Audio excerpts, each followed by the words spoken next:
چنے حسین کی یہ اور بھوک کا پیاسا چپل نہیں سکتا. رب العالمین کی تقسیم کیا ہے؟ انبیاء کے ساتھ یہ معاملہ نہیں ہے. اللہ نے کائنات میں اعلان کیا ہے کہ کائنات والوں میں نے انبیاء کو معصوم پیدا کیا ہے. سیدنا یوسف علیہ السلام کی ہے. سیدنا یوسف علیہ السلام زلیخا کے سامنے کھڑے ہیں. بسم اللہ الرحمن الرحیم نحمده ونصلی علی رسوله الکریم اما بعد فاعوذ باللہ من الشیطان الرجیم بسم اللہ الرحمن الرحیم. مولا تیری عظمتوں سے ہوں بے خبر، یہ میری نظر کا قصور ہے. تیری راہ گزر میں قدم قدم کہیں عرش ہے کہیں طور ہے. یہ بجا ہے مالک دو جہاں، میری بندگی بے قصور ہے. تیرا نام ہی تو غفور ہے، مجھے تجھ سے ملنا ضرور ہے. کہیں دل کی شرط نہ ڈالنا، ابھی دل گناہوں سے چور ہے. جو ہاتھ اٹھائے اسے بخش دے، تیری ذات رحیم و غفور ہے. قابل صدر احترام، آج کی یہ خوبصورت محفل، میرے جتنے ثنا خان بھائی بیٹھے ہیں، اللہ رب العزت سے دعا ہے کہ رب العالمین تمام کی حاضری کو اپنی بارگاہ میں قبول و منظور. قابل قدر دوستو بزرگوں، میں چند باتیں آپ حضرات کے سماعتوں کے حوالے رکھتا ہوں. اللہ رب العزت نے پوری کائنات کو بنایا ہے. کائنات کو بنانے کے بعد رب العالمین نے کائنات والوں کو دو رستے عطا کیے ہیں کہ کائنات والوں کو دو رستے دیے جا رہے ہیں. ایک ہدایت کا رستہ ہے، دوسرا گمراہی کا رستہ ہے. ایک جنت کا رستہ ہے، دوسرا جہنم کا رستہ ہے. اللہ رب العزت کے بتا دینے کے بعد، رب العالمین کی طرف سے آگاہ کر دیے جانے کے بعد، اگر کوئی آدمی پھر بھی بزد ہے غلط رستے پہ چلنے کے لیے، تو اللہ اسے ہاتھ پکڑ کے روکتا نہیں ہے کہ جناب ادھر تشریف لائیے. آپ کو بتلایا نہیں کہ یہ رستہ غلط ہے، بلکہ نظام اور اصول قدرت یہ ہے، کوئی غلط رستے پہ چلے تب، کوئی صحیح رستے پہ چلے تب اسے روکا نہیں جاتا، اسے جانے دیا جاتا ہے. جناب جہاں تک جا سکتے ہو جائیے، لیکن یاد رکھو ایک دن آنا میری ہی بارگاہ میں ہے. صحیح کام کر کے آؤ گے تو اس کا بدلہ بھی میری ہی بارگاہ سے پاؤ گے. غلط کام کر کے آؤ گے تو اس کی سزا بھی میری ہی بارگاہ سے پاؤ گے. نیک کام سر انجام دے کر آؤ گے تو اس کا بدلہ بھی بارگاہ الہی سے ملے گا. غلط کام کر کے آؤ گے تو اس کی سزا بھی بارگاہ الہی سے ملے گی. اب معاملہ چھوڑ دیا جاتا ہے عمل کرنے والے پر، معاملہ چھوڑ دیا جاتا ہے رستے پہ چلنے والے پر. لیکن قربان جائیے رب العالمین کی تقسیم پر. رب العالمین کی تقسیم کیا ہے؟ انبیاء کے ساتھ یہ معاملہ نہیں ہے، انبیاء کے ساتھ یہ معاملہ ہے. انبیاء قدم اٹھاتے تو بعد میں ہے، جہاں رکھنا ہو اس کا فیصلہ عرشوں پہ کر لیا جاتا ہے. انبیاء کے ساتھ یہ معاملہ ہے. میں نے یہ بات اس وجہ سے کی ہے، انبیاء کے جو واقعات ہم تک پہنچے ہیں نا، وہ چیدہ چیدہ ہے قرآن و سنت اور حدیث طیبہ کے ذریعے سے. دو چار واقعات کسی نبی کے، چار چھ کسی نبی کے. آپ نے اشعار بہت زیادہ سنے ہیں، چند باتیں سن لیں. آج آپ کو میں چند باتیں سنانا چاہتا ہوں. تو انبیاء کی واقعات ہم تک پہنچے ہیں، یہ چیدہ چیدہ ہے قرآن و سنت اور حدیث طیبہ کے ذریعے سے. دو چار واقعات کسی نبی کے، چار چھ کسی نبی کے، ایک آدھ کسی نبی کا. لیکن میرے بھائی، جس کی ساری زندگی کا پتہ ہے اسے کیا کہتے ہیں؟ جس کے اٹھنے کا پتہ ہے، جس کے بیٹھنے کا پتہ ہے، جس کے چلنے کا پتہ ہے، جس کے بولنے کا پتہ ہے، جس کی تبلیغ کا پتہ ہے، جس کے جہاد کا پتہ ہے، جس کے گفتار کا پتہ ہے، جس کے کردار کا پتہ ہے، اسے کیا کہتے ہیں میرے بھائی؟ اسے آمینہ کا لال کہتے ہیں، اسے عبداللہ کے لخت جگر کہتے ہیں، اسے گلشن عبد المطلب کی بہار کہتے ہیں، مکے کا در یتیم کہتے ہیں، ساری کائنات کا والی کہتے ہیں. اللہ رب العزت نے ہر نبی پہ ایک پہرا لگایا ہوا ہے. اللہ نے کائنات میں اعلان کیا ہے کہ کائنات والوں میں نے انبیاء کو معصوم پیدا کیا ہے، انبیاء کو غلطی سے پاک پیدا کیا ہے، انبیاء سے غلطی نہیں ہو سکتی.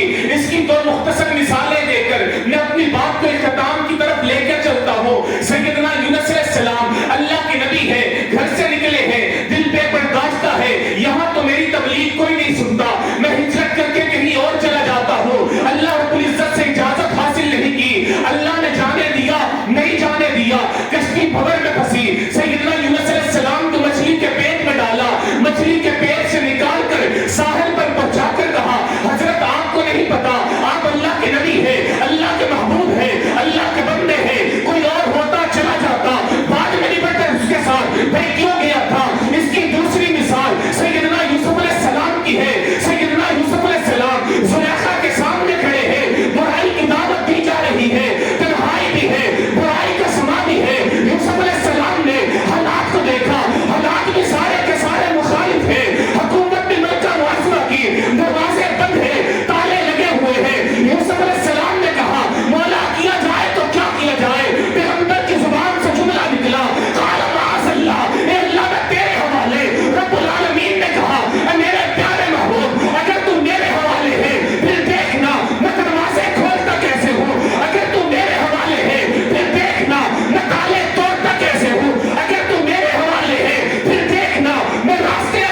انبیاء سے غلطی ہو جائے یہ ممکن ہی نہیں ہے. اب اللہ رب العزت نے پہرا لگایا ہوا ہے. یہی پہرا اللہ نے آمنہ کے لال پہ لگایا ہے, عبداللہ کے رخت جگر پہ لگایا ہے.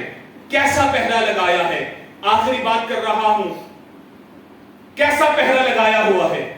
ایک صحابی دوڑے دوڑے آئے, یا رسول اللہ غضب ہو گیا. آقا نے کہا کیا ہوا؟ یا رسول اللہ غضب ہو گیا. آقا نے فرمایا ہوا کیا ہے؟